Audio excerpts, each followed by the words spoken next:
Hello and welcome to Outcomes for Me Perspectives. These are 15-minute conversations with experts, advocates, and patients on topics impacting the breast cancer community. Today, I am joined by Stephanie Walker. Stephanie is a registered nurse with close to 40 years of clinical practice and secondary teaching experience. Her career has included pediatric and adult critical care, as well as several years in hospice and end of life care. In the summer of 2015, Stephanie was diagnosed with de novo metastatic breast cancer, and in the years since has dedicated her time to patient advocacy with a focus on helping patients achieve equal access to healthcare. Welcome, Stephanie. Thank you so much for allowing me to be here with you today. Oh, we're just honored to have you spend time with us. Um, I would love if you could introduce yourself in your own words to a little bit of history in the medical field and about your own personal breast cancer experience. Thank you. Again, my name is Stephanie Walker. I actually reside in a rural area, Eastern North Carolina. And I am 63 years old and diagnosed with metastatic breast cancer at the young age of 56.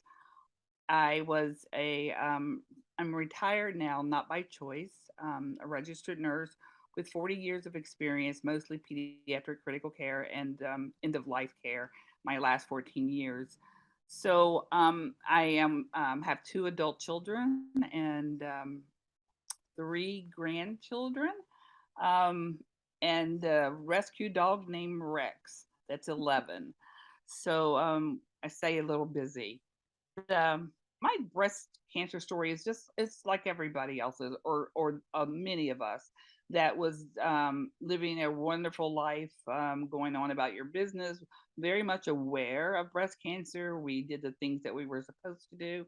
Those that are older, get your mammogram yearly and go on about your business. Same for me. I kind of get my mammograms used to in the month of December, around my birthday, so I could remember. So that was a mammogram and physical and all that kind of stuff during the month of December. And December, I guess I got really busy and forgot and didn't get it done until June the following year, which would have been June 2015. And they told me that when I went to get it, that they had just gotten their new machine. It was a 3D mammogram machine, and they said that it was, it does the job better.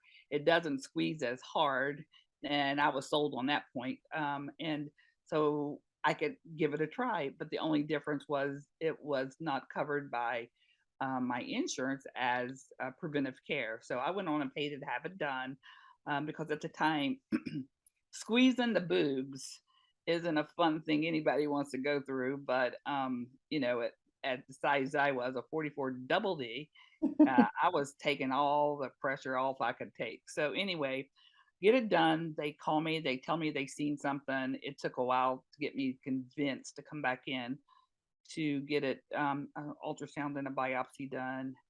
And I had a strange request. They tell me it was a strange request that I didn't want to come back in to get the diagnosis. Just call me on the phone. I was too busy. For one, I didn't want to spend another $30 on a copay to come back in to get good good result. Get the good news. Yeah. So exactly. They called when I was sleeping, taking a nap in the afternoon. As an on-call nurse, I worked from 5 o'clock in the evening to 8 o'clock the next morning, and I always took a nap between 12 and 4, and on my work week. And so taking a nap, phone rings at it was between 3:20 and 3:30. I answer the phone, and the lady had identified herself and says, "I'm so sorry to tell you, your biopsy is positive. You have breast cancer." So there was this pause. We both paused, and she said, "Hello," and I said, "Yep, I'm still here." And I said, "Well, can I ask you a favor?" And she said, "Sure, anything." And I said, "I'm going to have to call you back tomorrow. We're going to have to discuss this tomorrow because I got to go back to sleep. I got to work tonight, and I don't have time for this."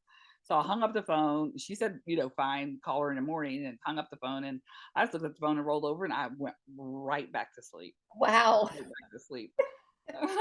So when I did wake up, and I thought that was the weirdest, most real dreams that I had. And I picked up my phone and looked at it and realized that, I had talked to somebody about breast cancer. And I proceeded to tell my husband when he came home. And we called the next day and got all the, bells and whistles and stuff like that going. So Right. um, that's, essentially it. And then from there, it's a whirlwind of, like everyone knows, a whirlwind of appointments and scans and pokes and prods. And, you know, you just roll with it.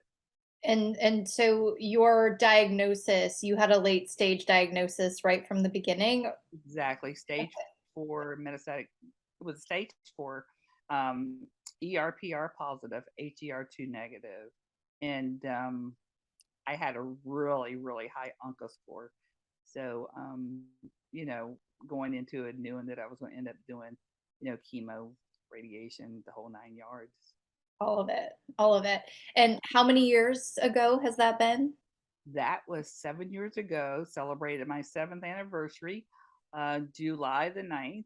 Oh my So, goodness. and I have been actually stable with no evidence of active disease since March of 2016. Wow, what a blessing. That Yeah, is my that is first line, fantastic. still my first line treatment. So, yeah, I am blessed and still thankful that I still have a lot of options left in my tool chest.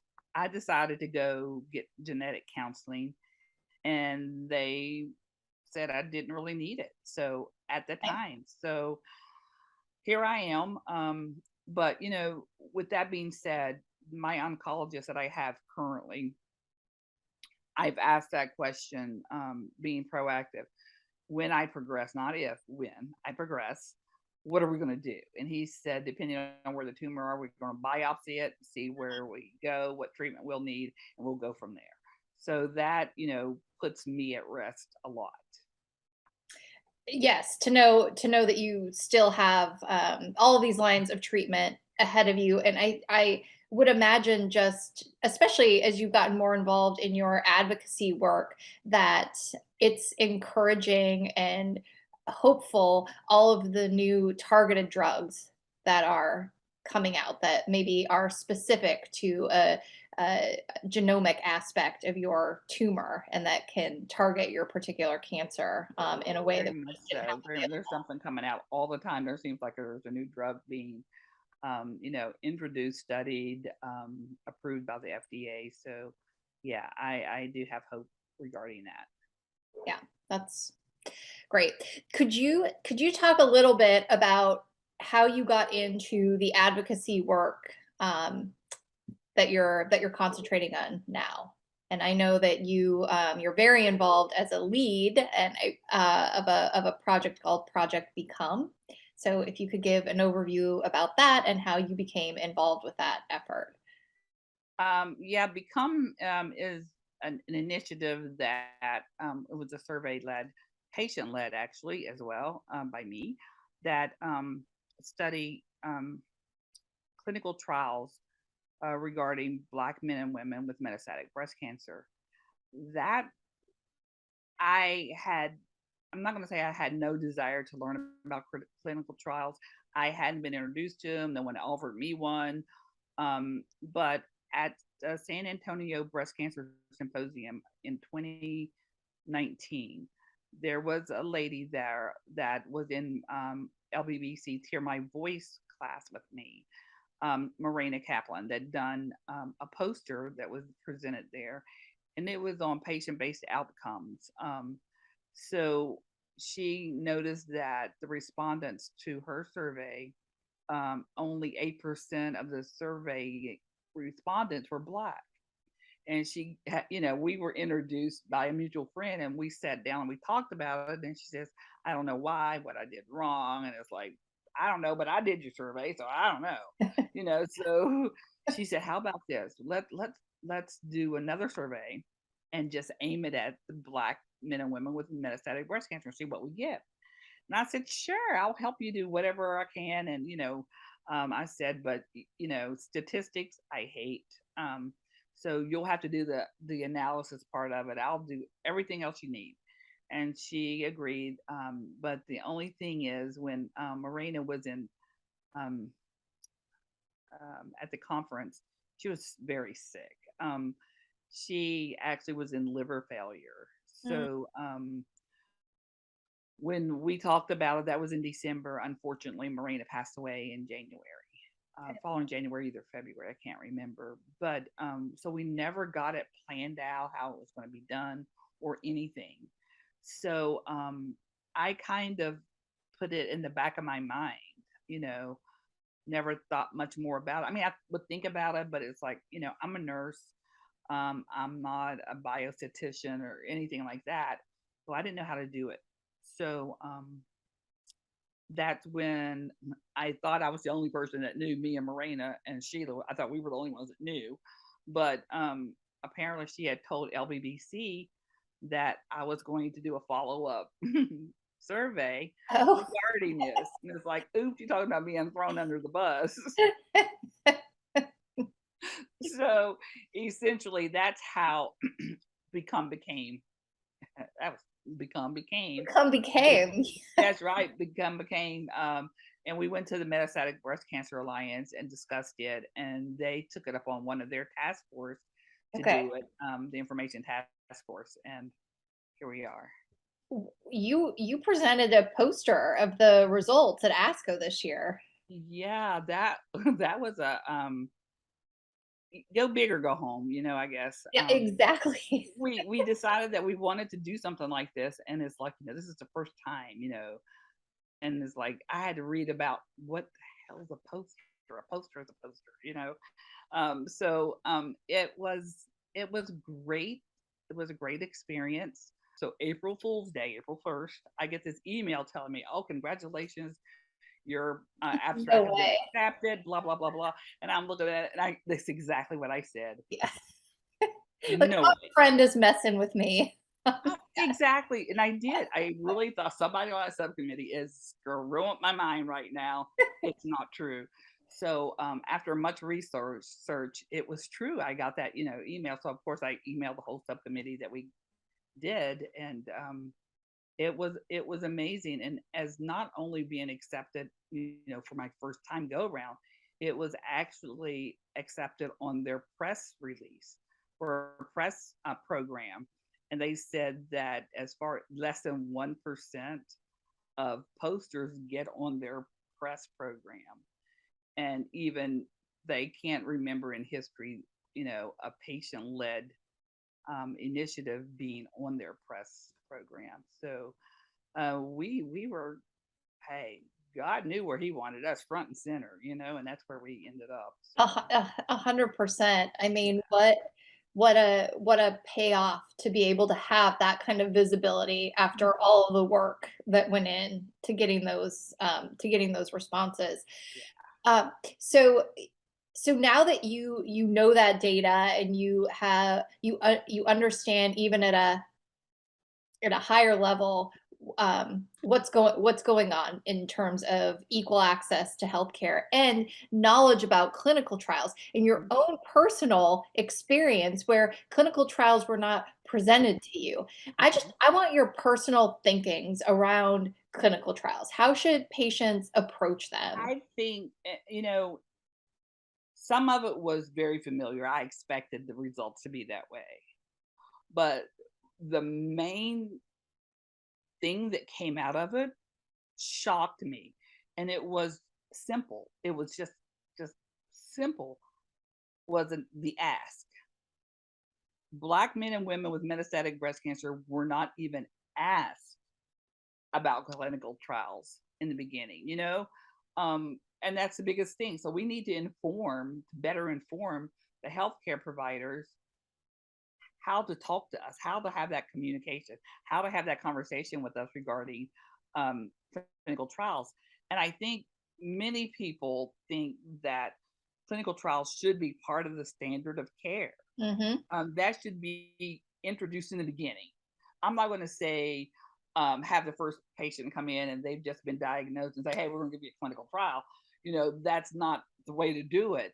But it should be part of the conversation during at least the first 6 months, if not sooner, of the patient coming in to see the patient. I mean, the patient coming in to see the physician. Mhm. It should be part of the standard of care. What recommendations do you have for somebody who maybe is fairly newly diagnosed with metastatic breast cancer in order to advocate for themselves to make sure that they're getting the best care that they can?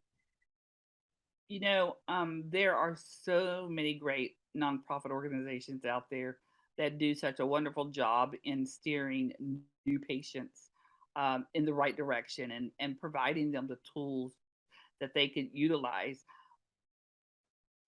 But I must say that first visit always takes somebody, and if you can take somebody with you Mhm. every subsequent visit thereafter to help you write things down or to remember things, because you're not going to remember things no matter how good you are. I mean, I consider myself, fairly knowledgeable in medicine, but in breast cancer, I was such a loser because I didn't know. Mhm. Um, and it was, I had to be educated as well, and I don't remember a lot of the things that they told me. Um, so find that person, find that go-to person with you. Also, try to stay off of Dr. Google a lot. Mm. You can Google for nonprofit organizations or something like that, but make sure that you pick an organization where their information has been vetted. It's real. Mm. Um, it You can even get on Facebook, and I'm not touting just Facebook, but social media, and ask those questions around. Who do you go to? Who do you see? To ask if you know somebody else that has breast cancer. And I'm going to be honest, we all know somebody in our circle that's had breast cancer, or they know somebody that's had breast cancer, and ask. And as far as clinical trials, um, you know, everybody's doing clinical trial stuff now, Mm. and I think during the pandemic, that's when everybody was trying to jump on board about clinical trials and the inequity of, healthcare. Um, you know, there's many groups out there that do clinical trial information. I would highly recommend, and I'll probably get dinged for this, but I'm going to say it anyway. I would kind of stay away from clinicaltrials.gov. It's hard to navigate, Mm. even with people with great knowledge of it, find that it's really hard to find what you're looking for. Yes, to help filter down, Exactly what based you're off looking of a for. particular diagnosis and to Mhm. share summaries or, the information about the trials in a way that is easier for patients to To understand. understand, exactly, and the language is important. If you don't understand it, don't sign up. Don't sign your name on the dotted line, Yes. Always ask questions. Don't ever feel like that you can't ask questions, because I've had to tell several docs, I didn't tell you to go to med school, and if it weren't for people like me that have cancer, You'd be you'd out be of out of a business. job. You'd be out of business. You So know, let's I'm just enjoy this so I mean, Q&A session. so Like, let's do this together here, do this together. I love you. Let's Um, have this conversation. thank you for that. I think all of that is excellent advice. I love the just staying off of Dr. Google, not just because sometimes you can confuse yourself and things could seem worse than they are, but I have learned, unfortunately, the hard way a couple of times that there are people out there that will sell you sell you something that either just is not based off of any resemblance of evidence-based medicine Exactly. or could be harmful to you because they are Exactly. out to make money and to take advantage of people at their most vulnerable, which a cancer Exactly. You're diagnosis, correct. you're at You your are most correct. Yeah. vulnerable. Yeah.